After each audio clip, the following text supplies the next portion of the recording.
So one of the challenges that I faced during this project was I didn't know how to begin a project like this. Uh, Being that it was the first time that anyone has ever asked me to draw, to sketch anything, especially for words.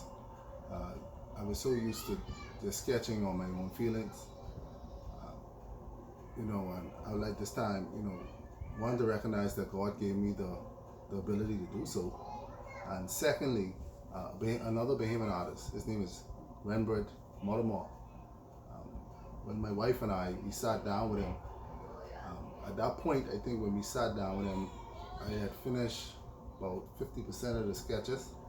At that point, um, she at that point was just telling me, putting pressure on me to say, well, when is it going to be finished? When is it going to be finished?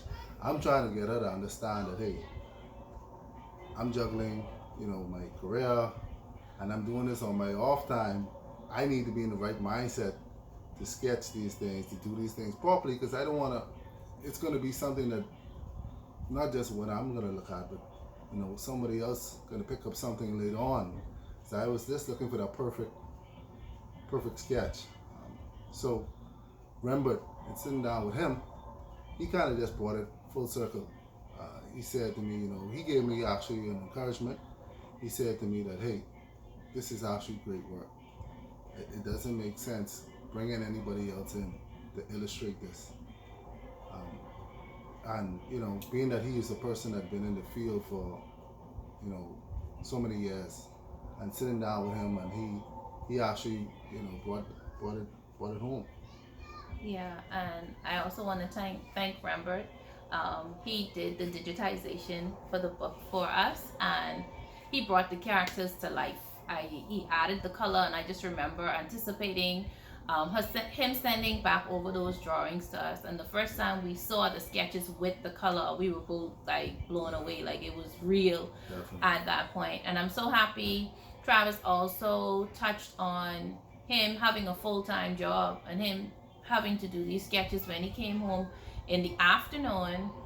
Sometimes he would just walk in the door. I would say good afternoon, and then my immediate question after that would be like, "Hey, so you drawing something tonight?" He would get so annoyed, and just during that time for us, we had many disagreements, but it allowed us to build on our communication.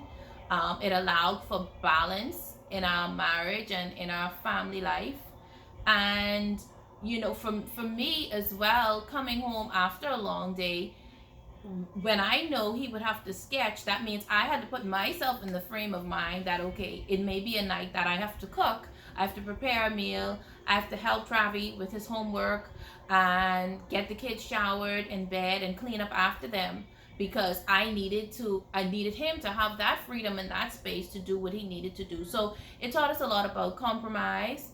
And what I do want to get across is that people see the end product, but they see the product but may not understand that there was a process behind it. So it definitely was a time of sacrifice for both of us, and we're just so appreciative. We're so thankful that it's done, and we have this to live on.